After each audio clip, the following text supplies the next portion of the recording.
Tervist! Ma olen mitmes oma hiljutises videos rääkinud taimse valgu kasutamisest lihastreeningu tulemuste tagamiseks. Ja ma olen märkinud, et meie parima teadmise kohaselt on ainult taimset valku kasutades võimalik kasvatada ja tugevamaks muuta lihaseid sama edukalt, kui tarvitades ainult loomset valku. Ent silmas peab pidama, et taimset valku on meil raskem omastada ja seda peaks lihastreeningu tulemuste tagamiseks tarvitama enam kui loomset valku.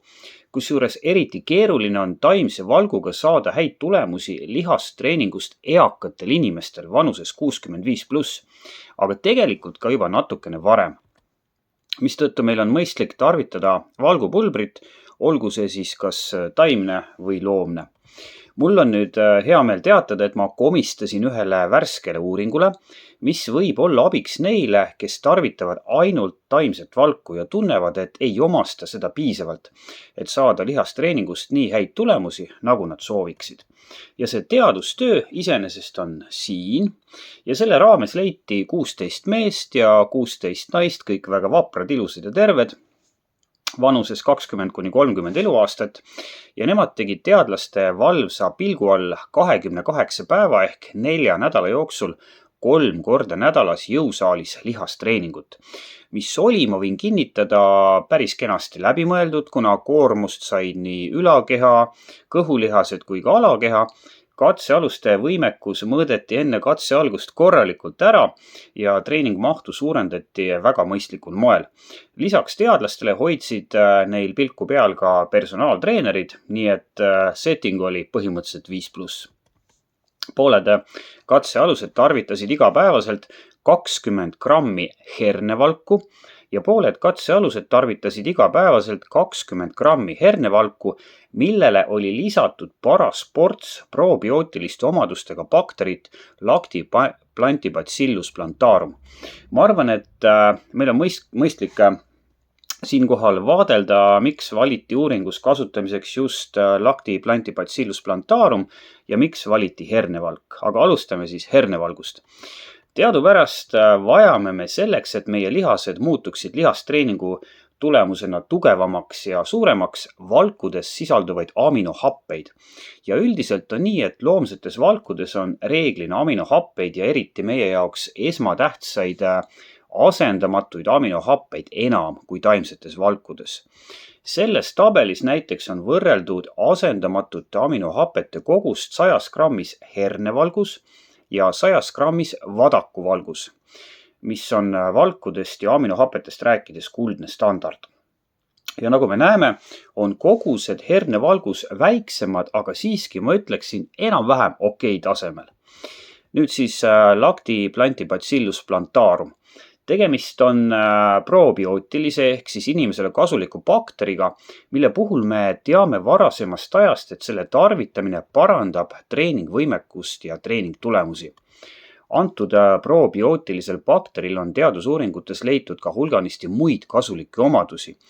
Ja nii näiteks parandab see seedimist, vähendab erinevate seedelundkonna haiguste tekke riski ja nendega kaasnevaid vaevuseid, alandab südamehaigustega seotud markereid ja põletikulisi protsesse, aitab hoida kaalu ja diabeeti kontrolli all ja neid positiivseid omadusi on tegelikult päris palju. Aga näiteks selles teadustöös tehti kindlaks seos Lactobacillus plantarumi tarvitamise ja neurodegeneratiivsete haiguste, nagu näiteks Alzheimeri tõve sümptomite vähenemise vahel. Vau, eks ole. Aga aitab nüüd selle bakteri kiitmisest ja läheme tagasi teadustöö juurde. Nagu ma ütlesin, kestis katse 28 päeva ja kui enne uuringu ajal ja pärast seda tehtud arvukad proovid ja mõõtmised kokku löödi, siis selgus see, mida saab vaadelda uurijate poolt loodud meeleolukast graafilisest kokkuvõttest. Ehk siis lisaks hernevalgule ka Lactobacillus plantarumit tarvitanutel oli tekkinud lihastreeningu tulemusena statistiliselt oluliselt suurem lihaskoe ja sidekoe tihedus, mis on hea, ja lihasjõud, mis on loomulikult hea. Nende anaeroobne võimekus oli kõrgem ja lihasvõimsus paremal tasemel. Lisaks omastas nende organism kontrollgrupist efektiivsemalt valku ja suunas sealt pärinevaid aminohappeid tõhusamalt lihassünteesiks ja oli ka selle grupi liikmetel lisaks märgata positiivseid muutuseid soolestiku mikrobiomis. Ma ei hakka siin täpsete protsentide ja arvuliste väärtustega vaevama, sest kui sa tahad minna süvitsi, on sul nii või teisiti mõistlik minna siia jutukasti alla, kus on selle uuringu viit, aga ma ütlen lihtsalt, et kõik positiivsed muutused olid olulised ja mõni neist oli koguni nii suur, et ma lugesin vastava peatüki mitu korda läbi, et olla kindel, et ma ikkagi näen õigesti. Ühesõnaga, positiivsed tulemused olid üllatavalt suured ja konkreetsed.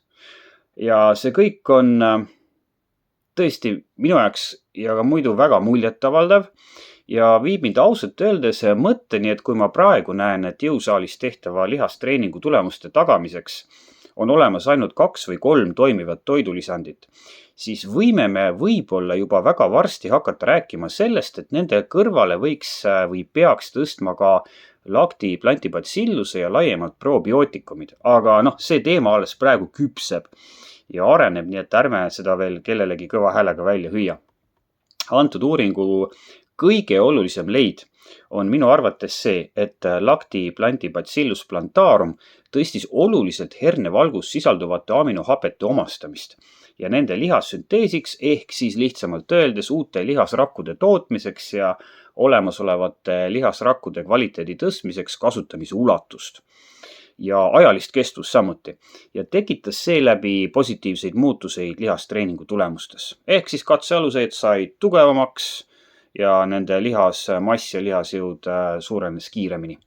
See on väga oluline leid, sest ma rääkisin ühes oma hiljutises videos teadustööst, milles leiti, et 20 grammi sojavalku, mis on asendamatute aminohapete sisalduselt hernevalguga üsna sarnane, ei tekitanud noorte täiskasvanute organismis mitte mingisugust lihassünteesi. Mulle tundub, et meil on nüüd olemas meetod, kuidas seda siiski ka taimse valgu 20 grammise ühekordse koguse juures tagada ja selle meetodi nimi on probiootikum nimega lakti plantibacillus plantarum. Üks väike ääremärkus, ma ei näe mingit põhjust kahelda, et antud probiootikum mõjutab positiivselt ka loomse valgu, näiteks vadaku valgu tarvitamist ja sellest tulenevat kasu ja ma pigem kahtlustan, et sellisel juhul võib positiivne efekt olla tegelikult isegi natukene suurem. Ja kui ma vaatan selle teemaga piirnevaid teadustöid, siis esialgu üsna ähmaselt küll, aga selle arvamuse toetuseks võib juba ka üht-teist kaudselt leida. Kas see niimoodi on ja kas mul on õigus, selgub lõplikult siiski siis, kui tehakse mõni heal tasemel teadustöö, mille käigus seda seost otseselt analüüsitakse ja ma luban, et olen esimene, kes sulle sellise uuringu tulemustest pidulikult ja fanfaari helide saatel räägib. Aga võttes kokku tänast videot, mis kippus, tunnistan teemade osas pisut laiali valguma. Kas sa peaksid nüüd jooksma apteeki ostma enesele suure koguse erinevaid probiootikume ja hakkama neid hullunult neelama? Tegelikult ei pea. Antud teadustöös kasutatud lakti plantibacillus plantarumi tüvi pärineb kimchist. Ja lisaks kimchile leidub lakti plantibacilluseid ka näiteks hapukapsas, hapukurkides, jogurtis, keefiris ja mõnedes juustudes. Ja kui sa tarvitad igapäevaselt selliseid fermenteeritud toiduaineid, siis on see tegelikult kõige tõhusam ja mõistlikum viis tagamaks, et sinu soolestiku mikrobioom on suure liigirikkusega ja aitab sul olla terve ja tegus nüüd ja tulevikus. Ära siis ainult unusta, et selleks, et lihas kasvaks, ainult bakterist ei piisa. Selleks tuleb ikka regulaarselt ka lihastreeningut teha. Nii et jõusaalis näeme!